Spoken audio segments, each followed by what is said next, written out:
Assalamualaikum warahmatullahi wabarakatuh. Nama saya Satyawan Desa Joni Wiguna. Saya dari jurusan S1 DKV kelas 002 angkatan 23. Di sini saya akan membuat tugas video dari matkul estetika dan sejarah. Tugasnya adalah saya akan menjelaskan 4 jenis estetika dengan menggunakan teori Edmund Burke. Oke, teman-teman pasti penasaran kan? Kita langsung aja cek this out. Ya, pertama-tama saya akan menjelaskan tentang Edmund Burke. Edmund Burke adalah seorang filsuf politik, ngarawan, orator, dan penulis asal Irlandia yang terkenal sebagai bapak konservatisme modern. Ia hidup pada abad ke-18 dan sangat berpengaruh dalam perkembangan pemikiran politik barat, khususnya di Inggris. Itu dia Edmund Burke. Fakta singkat tentang Edmund Burke itu ia lahir 12 Januari di 1729 di Dublin, Irlandia. Meninggal pada tahun 9 Juli 1797. Berarti umurnya sekitar 50-an ya. Profesinya sebagai anggota parlemen Inggris, penulis filsuf politik. Pandangan politiknya konservatif walaupun awalnya ia adalah Whig, partai liberal pada masa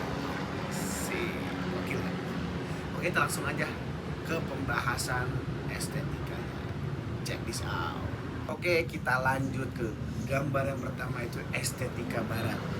Kita estetika barat itu memilih Mona Lisa, karya Leonardo da Vinci.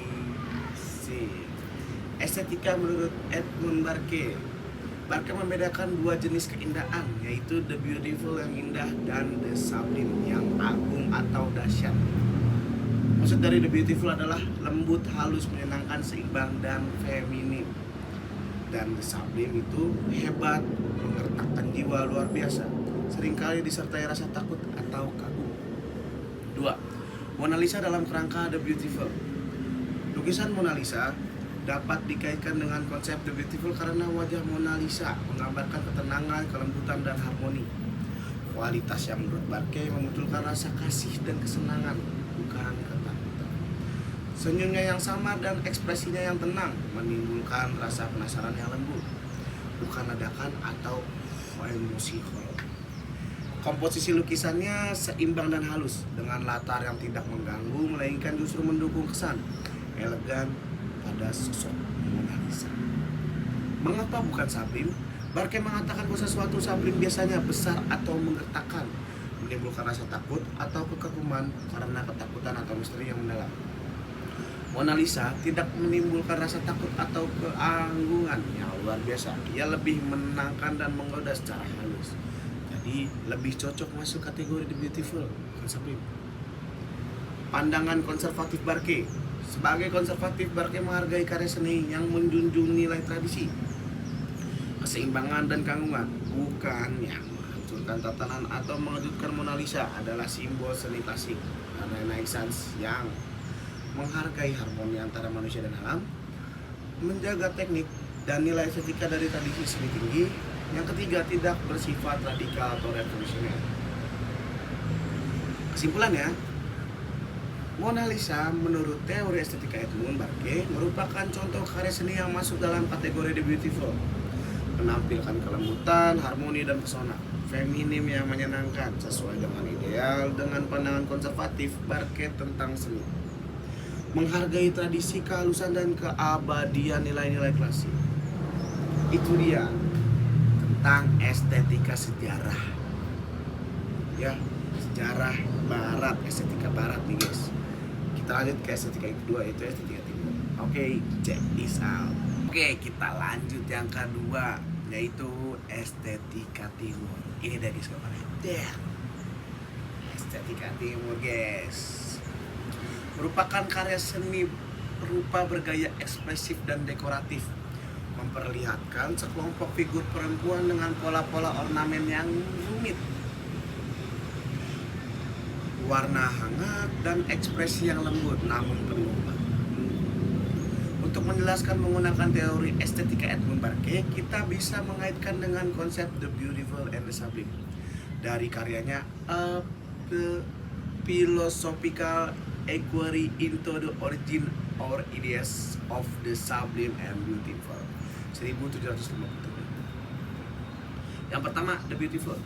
Ciri-ciri yang termasuk dalam kategori beautiful menurut Barke itu lembut dan harmonis, warna hangat dan menenangkan, bentuk melengkung dan tidak mengancam, menghasilkan rasa cinta dan kasih, bukan rasa takut. Penerapan pada lukisan ini itu wajah dan tubuh para perempuan ditampilkan secara lembut, feminim dan tenang. Tidak ada ketegangan atau kekerasan. Warna dominan seperti emas, coklat, dan oranye menciptakan nuansa hangat dan damai. Pola-pola dekoratif yang berulang memberikan irama visual yang menyenangkan, seperti tarian. Gestur tubuh dan ekspresi wajah menunjukkan kebersamaan, empati, dan kasih sayang, bukan ketakutan atau kekosongan. Jadi, menurut teori Barke, lukisan ini termasuk ke dalam kategori the beautiful karena menimbulkan perasaan tenang. Yang kedua, the sublime. Ciri-ciri sublime menurut Barke itu menimbulkan rasa takjub, ngeri, atau kagum karena kekerasan, seperti apa yang saya sudah jelaskan tadi. Apakah lukisan yang tergolong sublime? Secara dominan, tidak. Lukisan ini tidak mencoba menciptakan perasaan ketakutan atau kekaguman yang ekstrim. Namun, kompleksitas pada pola dan kedalaman emosional bisa menimbulkan kesan kontemplatif yang nyaris menyentuh sublime, tetapi tetap dalam batasan lembut dan manis. Kesimpulannya adalah ini menggambarkan estetika the beautiful ala Edmund Barke. Keindahan visual melalui warna hangat, pola melengkung, dan untuk kelembutan, keindahan emosional melalui ekspresi kasih sayang dan kedekatan antara tokoh, keselarasan dan kedamaian lebih diutamakan daripada konflik atau perkosaan. Itu dia estetika timur. Kita lanjut ke estetika selanjutnya, guys. Check this out. Oke. Dua terakhir, yaitu estetika Nusantara Indonesia. Ini dia gambar, guys. Ini dia gambar wayang, guys. Memperlihatkan seni wayang kulit, salah satu bentuk seni tradisional budaya Indonesia. Itu sudah jelas ya, yang sangat karya akan nilai estetika dan filosofi. Mari kita jelaskan estetika gambar tersebut berdasarkan teori Edmund. Yes. Yang pertama ada beautiful. Menurut Edmund Barke, keindahan dan beautiful. Keindahan, beautiful. Halus, proporsional, dan tidak mengancam. Menimbulkan rasa kasih, tenang, dan menyenangkan. Bentuk mengalir lembut dan penuh detail. Penerapan pada gambar tersebut ini, wayang memiliki bentuk yang lembut dan mengalir dengan gerakan tangan dan tubuh yang betul. Hiasan dan ornamen seperti batik, ukiran, dan warna emas menciptakan kesan visual, guys, yang harmonis dan detail. Warna-warna cerah yang digunakan kuning, kemasan, merah, dan hitam menghidupkan karakter tanpa membuat takut. Justru menciptakan daya tarik estetis yang agung. Kesimpulannya, wayang mencerminkan estetika the beautiful melalui rasa kehalusan, keagungan, dan the sublime. Seperti saya jelaskan tadi, kalian pasti sudah tahu apa itu sublime. Kita langsung ke bagian penerapan pada lukisan ini.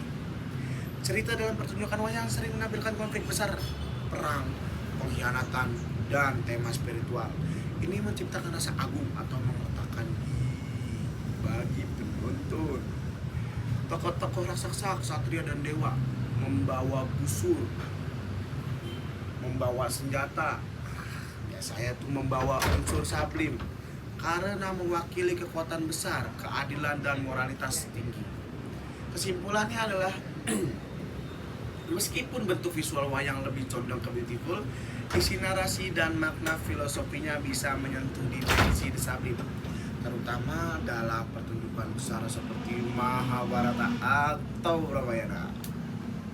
Oke lagi sih, secara visual masuk ke kategori the beautiful, secara tematik bisa menyentuh sublime. Keren banget emang Indonesia tuh. Lanjut ke estetika yang terakhir, guys. Nusantara Indonesia. Gokil. Kita lanjut ke yang terakhir guys, Nusantara. Saya memilih gambar yang ini, digital. Oke lah guys. Gambar ini memperlihatkan ilustrasi modern bergaya neo-tradisional atau pop surrealism, menggambarkan sosok berwajah moyong atau tokoh tradisional dengan sentuhan digital yang penuh warna, ornamen, dan simbolisme. Mari kita analisis estetika gambar berdasarkan teori Edmund Burke. Kita lanjut. Penerapan dalam gambar ini penerapannya di bagian The Beautiful Beast. Wajah tokoh yang tenang dan simetris dengan garis lembut dan wajah pucat kehijauan yang damai. Damai guys. Ornamen di kepala dan leher sangat dekoratif, menyerupai aksesoris wayang atau budaya Asia Tenggara, tepatnya Indonesia, menampilkan harmoni visual dan estetika simbolik. Keseimbangan komposisi elemen ornamen kiri dan kanan seimbang menciptakan keteraturan visual. Gambar ini termasuk dalam kategori The Beautiful dari segi bentuk, warna, dan komposisi yang lembut artistik. Oke. Yang kedua, sublime. Penerapan dalam gambar ini, wajah tanpa ekspresi dipadukan dengan aura mistis dan ornamen kabut hijau dan warna ungu tua menimbulkan nuansa misterius dan spiritual. Tentakel seperti gurita yang menghiasi sisi wajah dan leher menciptakan kesan ganjil dan tidak biasa. Elemen ini bisa dianggap menyentuh sublim karena menyembuhkan dan menggetarkan. Oke lagi ya. Kontras antara warna terang, wajah tenang, dan latar gelap membuat tokoh seakan memiliki kekuatan magis atau otoritas yang mendalam. Secara simbolik, atmosferik karya ini juga menyentuh sisi the sublime karena membangkitkan rasa kagum dan sedikit ketakutan akan misteri di balik itu. Kesimpulan aspeknya, The Beautiful tampak dari bentuk wajah yang halus, warna harmonis, dan ornamen cantik yang menenangkan. The Sublime terlihat dari unsur misterius, simbol, tentakel, dan atmosfer magis menggetarkan secara emosional dan visual. Itu dia guys, karya-karya estetika yang dijelaskan menggunakan teori Edmund. Mohon maaf jika banyak kekurangan guys. Kurang lebihnya mohon maaf. Wassalamualaikum warahmatullahi wabarakatuh. Oke, bye-bye.